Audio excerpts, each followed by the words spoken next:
ವೀಕ್ಷಕರಿಗೆ ನಮಸ್ಕಾರ. ವಾದಿರಾಜ್ ಅವರ ಜೀವನಯಾನದಲ್ಲಿ ನಾನು ನಿಮ್ಮನ್ನು ಕರ್ಕೊಂಡು ಹೋಗ್ತಾ ಇದ್ದೀನಿ.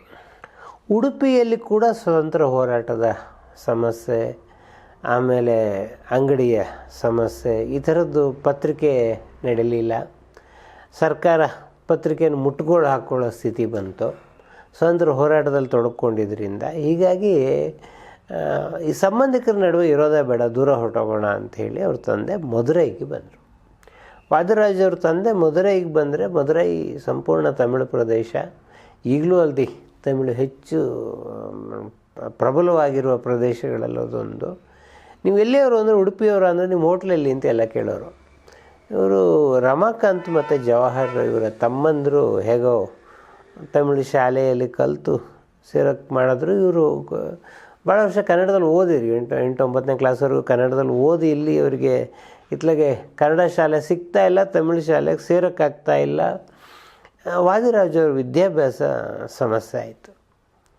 ಆಗ ಅವ್ರ ತಂದೆ ಒಂದು ಉಪಾಯ ಮಾಡಿದ್ರು, ನೋಡೋದು ಹಿಂಗೆ ತಮಿಳು ನಿನಗೆ ಯಾಕೋ ಹತ್ತುತ್ತಾ ಇಲ್ಲ, ಒಂದು ಕೆಲಸ ಮಾಡ್ತೀನಿ ನಾನು, ಹಿಂದಿ ಕಲ್ತ್ಕೊಂಬಿಡು, ಹಿಂದಿ ಪ್ರಚಾರ ಸಭಾದಲ್ಲಿ ಎಲ್ಲರೂ ಕೆಲಸ ಮಾಡ್ಬೋದು ಅಂತೇಳಿ ಹಿಂದಿ ಮೇಷ್ಟ್ರೊಬ್ಬರನ್ನ ಗೊತ್ತುಪಡಿಸಿದ್ರು. ಹಿಂದಿ ಚೆನ್ನಾಗಿ ಕಲ್ತ್ಕೊಂಡ ಮೇಲೆ ವಾದಿರಾಜೇ ಕೇಳಿದ್ರು, ನಂಗೆ ತಮಿಳು ಹೇಳ್ಕೊಟ್ಬಿಡಿ ಅಂಥೇಳಿ. ಪಾಪ ಅವರು ತುಂಬ ಸರಳವಾಗಿ ಅವ್ರಿಗೆ ಅರ್ಥ ಆಗೋ ಹಾಗೆ ವ್ಯಾಕರಣ ಸಹಿತ ತಮಿಳನ್ನು ಹೇಳಿಕೊಟ್ರು. ಎಷ್ಟರ ಮಟ್ಟಿಗೆ ಅಂತಂದರೆ ಬಾಹ್ಯವಾಗಿ ವಾದಿರಾಜ್ SLCಯನ್ನು ತೊಗೊಂಡು 2nd ರ್ಯಾಂಕ್ ತೊಗೊಂಡ್ರು ತಮಿಳ್ನಾಡಿಗೆ. ಇಷ್ಟು ಹೊತ್ತಿಗೆ ಅವರ ತಾಯಿಗೆ TB ಆಯಿತು, 45 ವರ್ಷ ಅವರಿಗೆ. ಈ ಘಟನೆಯನ್ನು ಹೇಳುವಾಗ ವಾದಿರಾಜ್ ಕಣ್ಣಲ್ಲಿ ನೀರು ಹಾಕಿದ್ದೀನಿ, ನಾನು ನೋಡಿದ್ದೀನಿ. ಅವರು ತಾಯಿನ ತುಂಬ ನೆನಪು ಮಾಡ್ಕೊಳ್ಳೋರು, ಅಂದರೆ ಬಹಳ ವರ್ಷ ಇರಬೇಕಾಗಿತ್ತು ಅವ್ರು ನಮ್ಮ ಜೊತೆಗೆ ಅಂಥೇಳಿ. ಸರಿ, ಯಾವಾಗ ತಾಯಿಗೆ TB ಆಯಿತು ಅವಾಗೆಲ್ಲ ಇಷ್ಟೊಂದು ವೈದ್ಯಕೀಯ ಶಿಕ್ಷಣ ಮುಂದುವರೆದಿರಲಿಲ್ಲ. ತಂದೆಯೇ ಬಟ್ಟೆ ಬರೆ ಎಲ್ಲ ವ್ಯವಸ್ಥೆ ಮಾಡಿದ್ರು, ಪರೀಕ್ಷೆಗೆ ಅಂತ ಇದು ಮಾಡಿದ್ರು. ಆಮೇಲೆ ಸರಿ ಪರೀಕ್ಷೆ ಒಂದು ಮುಗಿಲಿ ಅಂತ ಅವ್ರ ತಾಯಿ ಕಾಯ್ತಾ ಇದ್ರೇನೋ ಅಂಥೇಳಿ ವಾದಿರಾಜ್ ಅವರು ಪರೀಕ್ಷೆ ಮುಗಿದ ಮೇಲೆ ತಾಯಿ ಸಾವನ್ನಪ್ಪಿದ್ರು. ವಾದಿರಾಜ್ ಹೇಳೋರು, ಅಲ್ಲಿಂದ ಮುಂದಕ್ಕೆ ನನಗೆ ಅಪ್ಪನೇ ಅಮ್ಮನೂ ಕೂಡ ಆದರು ಅಂಥೇಳಿ. ಈಗ ಒಂಥರ ಜೀವನದ ಜವಾಬ್ದಾರಿ ಬಂತು ಅವರಿಗೆ. ತಂದೆ ಒಂದು ಸಣ್ಣ ಅಂಗಡಿ ಇಟ್ಕೊಂಡಿದ್ರು. ಇವರಿಗೆ ವಾದಿರಾಜ್ ಅವರಿಗೆ ಒಂದು ವಯಲಿನ್ ತುಂಬ ಚೆನ್ನಾಗಿ, ನಾನು ನೋಡಿದ್ದೀನಿ ಅವ್ರು ವಯಲಿನ್ ನುಡಿಸ್ತಾ ಇದ್ದಿದ್ದನ್ನು. ಮಂಜುನಾಥ್ ಅಯ್ಯ ಅಂತ ಹೇಳಿ ಉಡುಪಿಯಲ್ಲಿ ಒಬ್ಬರ ಹತ್ರ ವಯಲಿನ್ ಕಲ್ತಿದ್ರು. 2-3 ವರ್ಷ ಅವರು ಕರ್ನಾಟಕ ಸಂಗೀತನ ಕೂಡ ಕಲ್ತಿದ್ರು. ಹೀಗಾಗಿ ಅಲ್ಲಿ ಇಲ್ಲಿ ಸಂಗೀತದಲ್ಲಿ ಸಹಾಯಕ್ಕೆ ಹೋಗೋದು ಹೀಗೆ ಮಾಡ್ತಾ ಇರುವಾಗ ಅವರಿಗೆ ಚಿಂತಾಮಣಿ ಅಂತ ಒಬ್ಬರು ಪರಿಚಯ ಆಯಿತು. ಅವರು ಹರಿದಾಸ್ ಅಂತ ಒಂದು ಸಿನಿಮಾ ಮಾಡ್ತಾಯಿದ್ರು. ಈ ಹರಿದಾಸ್ ನಿರ್ದೇಶಕರು ಯಾರು ಅಂತಂದರೆ ಕನ್ನಡದವರೇ, ಸುಂದರ್ ನಾಡ್ಕರ್ಣಿಯವರು. ಸುಂದರ್ ನಾಡ್ಕರ್ಣಿಯವರು ಕರ್ನಾಟಕದಿಂದ ಮುಂಬೈಗೆ ಹೋಗಿ ಕರ್ನಾಟಕದಲ್ಲಿ ಮುಖ್ಯ ಸಿನಿಮಾಗಳನ್ನು ಮಾಡಿ ಆಮೇಲೆ ಮುಂಬೈಗೆ ಹೋಗಿ ಅಲ್ಲಿಂದ ಮದ್ರಾಸಿಗೆ ಬಂದಿದ್ದರು. ತ್ಯಾಗರಾಜ್ ಭಾಗವತರು ಹರಿದಾಸಲ್ಲಿ ಪ್ರಮುಖ ಪಾತ್ರವನ್ನು ಮಾಡ್ತಾಯಿದ್ರು. ಅದರಲ್ಲಿ ಬಾಲ ಪಾತ್ರವನ್ನು ಮಾಡೋದಕ್ಕೆ ವಾದಿರಾಜ್ ಅವರ ತಂಗಿ ಹರಿಣಿಯನ್ನು ಕೇಳಿದ್ರು. ಈ ಸುಂದರ್ ನಾಡ್ಕರ್ಣಿಯವರು ಮುಂದೆ ಕನ್ನಡದಲ್ಲಿ ಸಂತ ತುಕಾರಾಮ್ ಚಿತ್ರವನ್ನು ನಿರ್ದೇಶನ ಮಾಡಿದ್ರು. ಆಮೇಲೆ ಅದು ಒಂದೇ ಸಿನಿಮಾ ಅವ್ರು ಕನ್ನಡದಲ್ಲಿ ಇನ್ನೊಂದು ಮಾಡಿದ್ದು ಗೌರಿಗಂಡ ಅಂತ ಒಂದು ಸಿನಿಮಾ ಮಾಡಿದ್ರು. ಈ ಹರಿದಾಸ್ 764 ದಿನಗಳ ಪ್ರದರ್ಶನ, ದಾಖಲೆಯ ಪ್ರದರ್ಶನವನ್ನು ಕಾಣ್ತು. ಹರಿಣಿಗೆ ಅವಾಗ ಬಾಲ ಕಲಾವಿದಿಯಾಗಿ ಅವಕಾಶಗಳು ಸಿಗೋದಕ್ಕೆ ಶುರುವಾಯಿತು. ಬಾಲಮುರುಗನ್ ಸಿನಿಮಾ ಶುರುವಾಯಿತು. ಇಷ್ಟೊತ್ತಿಗೆ ಅವ್ರ ಜೀವನದಲ್ಲಿ ಇನ್ನೊಂದು ದುರಂತ ನಡೀತು. ರಮಾಕಾಂತ್ ಅವ್ರ ತಂದೆಗೂ ಬಹಳ ಇಷ್ಟವಾದ ಮಗ, ಇವ್ರಿಗೂ ಇಷ್ಟವಾದ ತಮ್ಮ. 1949ನೇ ಇಸ್ವಿನಲ್ಲಿ ಒಂದು ಸಣ್ಣ ಅನಾರೋಗ್ಯ, ಹೊಟ್ಟೆ ನೋವು ಅಂತ ಶುರುವಾಗಿದ್ದು ರಮಾಕಾಂತ್ 49ರಲ್ಲಿ ನಿಧನರಾದರು.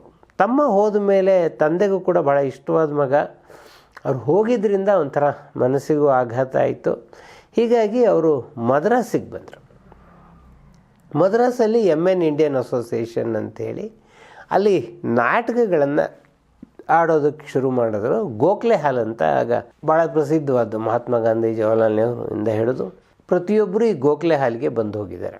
1950ನೇ ಇಸ್ವಿಯಲ್ಲಿ ಆ MN ಇಂಡಿಯನ್ ಅಸೋಸಿಯೇಷನ್ಗೆ ವಾದಿರಾಜ್ ಅವರು ಕಲಾವಿದರಾಗಿ 50 ರೂಪಾಯಿ ಸಂಬಳಕ್ಕೆ ಸೇರಿಕೊಂಡ್ರು. ಅವ್ರ ಪ್ರಕಾರ ₹50 ಬಹಳ ದೊಡ್ಡ ಸಂಬಳ. ಯಾಕೆ ಅಂತಂದರೆ ವಾದಿರಾಜ್ ಅವ್ರ ಮಾತಲ್ಲೇ ಹೇಳೋದಾದರೆ ಆಗ ₹1ಗೆ 6 kg ಅಕ್ಕಿ ಬರ್ತಾಯಿತ್ತು. ಅದರಿಂದ ₹50 ಬಹಳ ದೊಡ್ಡ ಸಂಬಳನೇ. ನಾಟಕದಲ್ಲಿ ಬಹಳ ಯಶಸ್ವಿ ಆಗುವಾಗ ವಾದಿರಾಜ್ಗೆ ಒಂದು ಆಸೆ ಬಂತು, ಯಾಕೆ ನಾನು ಸಿನಿಮಾದಲ್ಲೂ ಪ್ರಯತ್ನ ಮಾಡಬಾರ್ದು, ಬಾಂಬೆಗೆ ಯಾಕೆ ಹೋಗಬಾರ್ದು, ಮುಂಬೈನಲ್ಲಿ ಸಿನಿಮಾ ಆಗ್ಬೋದು ಅಂತ ಹೇಳಿ ಅವರು ಮುಂಬೈನ ಮಾತುಂಗಕ್ಕೆ ಬಂದರು. ಒಂದಿಬ್ಬರು ಸ್ನೇಹಿತರು ಪರಿಚಯದವರು ಇದ್ದರು ಅಲ್ಲಿ. 1957ರಲ್ಲಿ ವಾದಿರಾಜ್ ಮಾತಂಗಕ್ಕೆ ಬಂದರು. ಶಾರದಾ ಭವನ್ ಅಂಥೇಳಿ ಮಾತಂಗದಲ್ಲಿ ಭಾಳ ಪ್ರಸಿದ್ಧವಾದ್ದು. 1 ದಿನ 2 ದಿನ ಸರಿ ಎಲ್ಲ ಸಿನಿಮಾ ಯೂನಿಟ್ಗಳಿಗೂ ಹೋಗ್ಬಿಟ್ಟು ನಾನು ಹೀಗೆ ಸಿನಿಮಾದಲ್ಲಿ ಆಸಕ್ತಿ ಇದೆ ಅಂತಂದರೆ ಅವರು ಆಯಿತು ನಿಮ್ಮ ಅಡ್ರೆಸ್ ಕೊಟ್ಟೋಗಿ ಫೋನ್ ನಂಬರ್ ಎಲ್ಲೂ ಇರಲಿಲ್ವಲ್ಲ, ಶಾರದಾ ಭವನದ್ದೇ ಫೋನ್ ನಂಬರು ಕೊಟ್ಬಿಟ್ಟು ಬರೋರು. ಜೀವನ ನಡಿಬೇಕಲ್ಲ, ಅದಕ್ಕೆ ಇವರು ಏನು ಮಾಡಿದ್ರು ಅಂತಂದರೆ ಇಲ್ಲಿ ಅವರಿಗೆ ಮದುರೈನಲ್ಲಿ ಕೆಲವು ಕಾಂಟ್ಯಾಕ್ಟ್ ಇದ್ದಿದ್ದರಿಂದ ಊದಿನ ಕಡ್ಡಿ ತರಿಸ್ಕೊಂಡು, ಮದುರೈ ಊದಿನ ಕಡ್ಡಿ ಬಹಳ ಪ್ರಸಿದ್ಧವಾದದ್ದು. ಮುಂಬೈನಲ್ಲಿ ಮದುರೈ ಊದಿನ ಕಡ್ಡಿಯನ್ನು ವಾದಿರಾಜ್ ಮಾರಾಟ ಮಾಡುವ ಕೆಲಸ ಶುರು ಮಾಡಿದ್ರು. ಅದು ಒಂದು ಥರದಲ್ಲಿ ಯಶಸ್ವಿ ಉದ್ಯೋಗ ಕೂಡ ಆಯಿತು, ಒಂದಿಷ್ಟು ಹಣ ಕೂಡ ಬಂತು. ಅಷ್ಟೊತ್ತಿಗೆ ಅವರಿಗೆ ಬಾಂಬೆನಲ್ಲಿ ಶ್ರೀಪತಿ ಬಲ್ಲಾಳ್ ಮತ್ತು R.D. ಕಾಮತ್ ಅಂತ ಇದ್ದರು. ಅವರು ಅಲ್ಲೊಂದು ಗೋಕುಲ ಅಂತ ಒಂದು ರಂಗಭೂಮಿ ಥಿಯೇಟ್ರ್ ಇದೆ, ಅಲ್ಲಿ ನಾಟಕಗಳನ್ನು ಮಾಡೋಕ್ಕೆ ಶುರು ಮಾಡೋದು. ಸಿನಿಮಾ ಹುಡುಕೊಂಡು ಹೋಗಿ ಮುಂಬೈಗೆ ಹೋದರೂ ಕೂಡ ಅವರಿಗೆ ನಾಟಕಗಳೇ ಅಲ್ಲಿ ಸಿಕ್ಕಿದ್ದು. ಅಲ್ಲಿ ಒಂದು ನಾಟಕ ಬಹಳ ಪ್ರಸಿದ್ಧವಾಯಿತು. ಯು ಕೃಷ್ಣರಾವ್ ಅವರು ಅವಾಗ ಮದ್ರಾಸ್ ಅಸೆಂಬ್ಲಿಯ ಸ್ಪೀಕರ್ ಆಗಿದ್ದರು. ಅವರ ನಾಟಕದ ಅಧ್ಯಕ್ಷರಾಗಿ ಬಂದು ಯಾರು ಆ ಹುಡುಗ ಪಾತ್ರ ಮಾಡೋದು ಅಂತ ಕರೆದು ನಾಟಕದ ಕೊನೆಯಲ್ಲಿ ವಾದಿರಾಜ್ಗೆ ₹10 ಕೊಟ್ಟರು. ವಾದಿರಾಜ್ ಅದನ್ನು ಬಹಳ ನೆನಪು ಮಾಡ್ಕೊಳ್ಳೋರು. ₹10 ಅನ್ನೋದು ದೊಡ್ಡದಲ್ಲ, ನನ್ನನ್ನು ರೆಕಗ್ನೈಸ್ ಮಾಡಿದ ಮೊದಲ ಸಂದರ್ಭ ಅದು ಅಂಥೇಳಿ. ಇಷ್ಟೊತ್ತಿಗೆ ಇನ್ನೊಂದು ಬೆಳವಣಿಗೆ ಏನು ಅಂತಂದರೆ, ಬಾಲನಟಿಯಾಗಿ ಅಭಿನಯಿಸಲು ಆರಂಭಿಸಿದ ಹರಿಣಿ ಅವರು ನಾಯಕಿಯಾಗಿ ಅಭಿನಯಿಸೋದಕ್ಕೆ ಶುರು ಮಾಡಿದ್ರು. ಜಗನ್ಮೋಹಿನಿ ಸಿನಿಮಾ ಸೂಪರ್ ಹಿಟ್ ಆಗೋಯ್ತು. ಜಗನ್ಮೋಹಿನಿ ಹಿಟ್ಟಾದ ಮೇಲೆ ಹರಿಣಿಯವರ ಹೆಸರು ಎಲ್ಲ ಕಡೆ ಕೇಳಿಬರೋದಕ್ಕೆ ಶುರುವಾಯಿತು. ಆವಾಗ ದೇವಿಕಿ ಖಾನ್ ಅಂತ ಹೇಳಿ ಹಿಂದಿಯಲ್ಲಿ ಜಗನ್ಮೋಹಿನಿಯನ್ನು ತೆಗಿಬೇಕು ಅಂತ ಹೇಳಿ ಹರಿಣಿಯವರನ್ನ ಕರೆಸ್ಕೊಂಡ್ರು. ಕಲ್ಕತ್ತಕ್ಕೆ ಹರಿಣಿಯವ್ರು ಹೋಗಬೇಕಾಗಿ ಬಂತು. ಆಗ ವಾದಿರಾಜ್ ಅವ್ರ ತಂದೆ ಶ್ರೀನಿವಾಸ ಉಪಾಧ್ಯಾಯ ಅವರು ಒಂದು ಕಾಗದ ಬರೆದ್ಬಿಟ್ಟು, ಇನ್ನೂ ನೀನು ಬಾಂಬೆಲಿ ಇರೋದು ಬೇಡ, ಯಾಕೆಂದರೆ ಅವ್ರ ಜೊತೆಗೆ ಯಾರಾದರೂ ಹೋಗಬೇಕಾಗತ್ತೆ, ನೀನು ಮದ್ರಾಸ್ಗೆ ಬಂದುಬಿಡು ಅಂಥೇಳಿ. ಅಲ್ಲಿ ಒಂದು ಥರದಲ್ಲಿ ಊದಿನ ಕಡ್ಡಿ ವ್ಯಾಪಾರ ಬಾಂಬೆನಲ್ಲಿ ಯಶಸ್ವಿಯಾಗಿತ್ತು. ಈ ಕರ್ನಾಟಕದಿಂದ ಬಾಂಬೆಗೆ ಹೋದವರು ಯಾರು ಒಂಥರ ಜೀವನೋಪಾಯ ಕಂಡುಕೊಂಡವ್ರು ಕಮ್ಮಿ. ಸಿನಿಮಾ ರಂಗಭೂಮಿನಲ್ಲಿ ಪಾತ್ರಗಳನ್ನು ಹುಡುಕಿ ವಾಪಸ್ ಬಂದವರು, ಅದು ಹುಣಸೂರು ಕೃಷ್ಣಮೂರ್ತಿಯಿಂದ ಕಲ್ಯಾಣ್ ಕುಮಾರ್ ಅವ್ರಿಗೆ. ಆದರೆ ವಾದಿರಾಜ್ ವಿಷಯದಲ್ಲಿ ಏನಾಯಿತು ಅಂದರೆ, ಅವರು ಊದಿನ ಕಡ್ಡಿ ವ್ಯಾಪಾರ ಮಾಡೋದ್ರಿಂದ ಒಂದು ಜೀವನೋಪಾಯ ಕಂಡು ಅದು ಮುಂಬೈ ಬಿಡೋದಕ್ಕೆ ಇಷ್ಟ ಇಲ್ಲ. ಆದರೂ ತಂದೆ ಮಾತನ್ನು ಕೇಳಿಕೊಂಡು ಅವರು ವಾಪಸ್ ಬಂದರು. ಇಲ್ಲಿ ಬಂದಾಗ ಆಗ YM ಆರ್ಟ್ಸ್ ಅಂತ ಹೇಳಿ ಒಂದು ನಾಟಕ ಕಂಪ್ನಿ, ಅದು ಇವರ ಸ್ನೇಹಿತರು ಪರಿಚಯದವರು, ವೈರಮಾಲೆ ಅಂತ ಒಂದು ನಾಟಕ ಇದೆ, 24 ಗಂಟೆ ನಾಟಕಕ್ಕೆ, ನೀನು ತಮಿಳಲ್ಲಿ ಡೈಲಾಗ್ ಕಲ್ತ್ಕೊಂಡು ಮಾಡ್ತೀಯಾ ಅಂತಂದ್ರೆ ಇವರು ಒಂದು ಚಾಲೆಂಜ್ ಅಂತ ಹೇಳಿ ಮಾಡಿದ್ರು. ಆ ನಾಟಕದಿಂದ ವಾದಿರಾಜಿಗೆ ತುಂಬ ಹೆಸರು ಬಂತು. ಅಲ್ಲಿಂದ ಸಾಕಷ್ಟು ತಮಿಳು ನಾಟಕಗಳಲ್ಲಿ ಕೂಡ ಶುರು ಮಾಡಿದ್ರು. ಹೀಗೆ ಅವರಿಗೆ ತಮಿಳು ಸಿನಿಮಾದಲ್ಲಿ ಅವಕಾಶ ಸಿಕ್ತು. ಅವರು ಅಭಿನಯಿಸಿದ ಮೊದಲ ಕನ್ನಡ ಸಿನಿಮಾ ಕೋಕಿಲವಾಣಿ ಅಂತೇಳಿ. ಮದ್ರಾಸ್ನ ಪ್ರೀಮಿಯರ್ ಸ್ಟುಡಿಯೋದಲ್ಲಿ ಅದರ ಶೂಟಿಂಗು ದಾಸ್ ಪ್ರಕಾಶ್ ಹೋಟೆಲ್ನಲ್ಲಿ ಅವರನ್ನು ಉಳಿಸಿದ್ರು. ಇದರಲ್ಲಿ ಒಂದು ಬಹಳ ದೊಡ್ಡ ಅವರಿಗೆ ಗಂಡಾಂತರ ಎದುರಾಯಿತು. ಯಾಕೆ ಇವರೊಂದು ಸೊಸೈಟಿ ಸೆಕ್ರೆಟ್ರಿ ಪಾತ್ರ ಆ ಕೋಕಿಲವಾಣಿ ಸಿನಿಮಾದಲ್ಲಿ. ಕೇಡಿಗಳು ಬಂದ್ಬಿಟ್ಟು ಇವರನ್ನು ಹಿಡಿದು ಮೇಲಕ್ಕೆ ಎಸಿತಾರೆ. ಎಸ್ದಾಗ ಇವರು ಕೆಳಗಡೆ ಹಿಡ್ಕೊಳ್ಳೋಕೆ ಇರ್ತಾರೆ, ಅದು ಎಸೆಯೋದು ಶಾರ್ಟ್. ಅದು ಎಲ್ಲರೂ ಪೋಸ್ ಕೊಡ್ತಾ ನಿಂತ್ಕೊಂಡಿದ್ದಾರೆ. ಇವರು ಮೇಲಕ್ಕೆ ಎಸ್ತಾರೆ, ಯಾರು ಕೆಳಗೆ ಹಿಡಿಲೇ ಇಲ್ಲ. ಇವರು ಸೀದಾ ಕಲ್ಲಿನ ಮೇಲೆ ತಲೆ ಬಿತ್ತು, ತಲೆ ಹಿಡ್ದಪ್ಪ ಊದ್ಕೊಳ್ತು. ಸರಿ, ಇವರನ್ನು ಪ್ರೀಮಿಯರ್ ಸ್ಟುಡಿಯೋದ ಒಂದು ರೂಮ್ನಲ್ಲಿ ಇಟ್ಕೊಂಡ್ರು. ವಾದಿರಾಜನ್ ಬಿಟ್ಬಿಟ್ಟು ಎಲ್ಲ ಹೊರಟೋದ್ರು, ಮತ್ತು ಸಿನಿಮಾ ಶೂಟಿಂಗ್ ಕಂಟಿನ್ಯೂ ಅಂತೇಳಿ. ವಾದಿರಾಜ್ಗೆ ಏನು ಅಂತಂದರೆ, ನನಗೆ ಇನ್ನು ಮೊದಲಿನ ಥರ ಮಾತಾಡೋಕ್ಕೆ ಬರುತ್ತೋ ಇಲ್ವೋ, ಯೋಚನೆ ಮಾಡೋಕ್ಕಾಗುತ್ತೋ ಇಲ್ವೋ, ತಲೆಗೆ ಪೆಟ್ಟಾಗ್ಬಿಟ್ಟಿದೆ ಅಂತ ಯೋಚನೆ. ಅವರು ಆ ರಾತ್ರಿಯ ಘಟನೆಯೂ ವಾದಿರಾಜ್ ತುಂಬ ಜನ ವಿವರಿಸೋರು. ಏನು ಮಾಡೋರು ಅಂದರೆ ಒಂದು ಪೇಪರ್ ತೊಗೊಂಡು ABCDEFGH ಬರೆಯೋದು, ಎಲ್ಲ ಸರಿಯಾಗಿದೆಯಾ ಅಂತ ಚೆಕ್ ಮಾಡ್ಕೊಳ್ಳೋರು. ಅಂದರೆ ನನ್ನ ತಲೆ ಸರಿಯಾಗಿದೆಯಾ, ಓಡ್ತಾ ಇದೆಯಾ ಅಂತ 1 2 3 ಎಲ್ಲ ಚೆಕ್ ಮಾಡ್ಕೊಳ್ಳೋರು. ಹೀಗೆ ಮಾಡಿ ರಾತ್ರಿ ಹಾಗೂ ಕಳೆದ್ಮೇಲೆ ಬೆಳಗ್ಗೆ ತೊಗೊಂಡೋಗಿ KR ಆಸ್ಪತ್ರೆಗೆ ಸೇರಿಸಿದ್ರು. KR ಆಸ್ಪತ್ರೆಯಲ್ಲಿ ಬ್ಲಡ್ ಕ್ಲಾಟ್ ಆಗಿದೆ, ಹೆಚ್ಚಿನ ಟ್ರೀಟ್ಮೆಂಟ್ ಬೇಕು ಅಂತಂದರು. ಸೊ ಅಷ್ಟೊತ್ತಿಗಾಗಲೇ ವಾದಿರಾಜು ಸಿನಿಮಾ ತಂಡದವ್ರು ನನ್ನನ್ನು ನೋಡ್ಕೊಳ್ಳಲ್ಲ ಅನ್ನೋದು ಅರ್ಥ ಆಗಿತ್ತು. ಇಲ್ಲ, ನಾನು ಮದ್ರಾಸ್ ಕೊಟ್ಟು ಹೋಗ್ತೀನಿ, ಅಲ್ಲೇ ಟ್ರೀಟ್ಮೆಂಟ್ ತೊಗೊಳ್ತೀನಿ ಅಂತಂದರು. ಹೀಗಾಗಿ ಅವರ ಮೊದಲ ಸಿನಿಮಾದಲ್ಲೇ ಅವ್ರಿಗೆ ಅಪಶಕುನ ಎದುರಾಯಿತು. ಸೊ ಆಮೇಲೆ ಅವರು ಇಲ್ಲ, ಚಿತ್ರರಂಗವೇ ಬೇಡ ಅಂತ ತೀರ್ಮಾನ ಮಾಡಿದರು.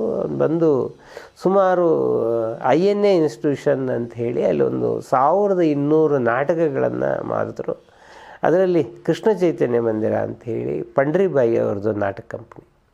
ಇಲ್ಲಿ ಶಾಂತಿ ನಿವಾಸ ಅನ್ನುವ ನಾಟಕ ಬಹಳ ಪ್ರಸಿದ್ಧ. R ನಾಗೇಂದ್ರ ರಾಯರು, ಅಶ್ವತ್ತು, ಮೈನಾವತಿ, ಸುದರ್ಶನ್, ಶೈಲಶ್ರೀ ಎಲ್ಲರೂ ಇದರಲ್ಲಿ ಪಾತ್ರ ಮಾಡಿದ್ದಾರೆ.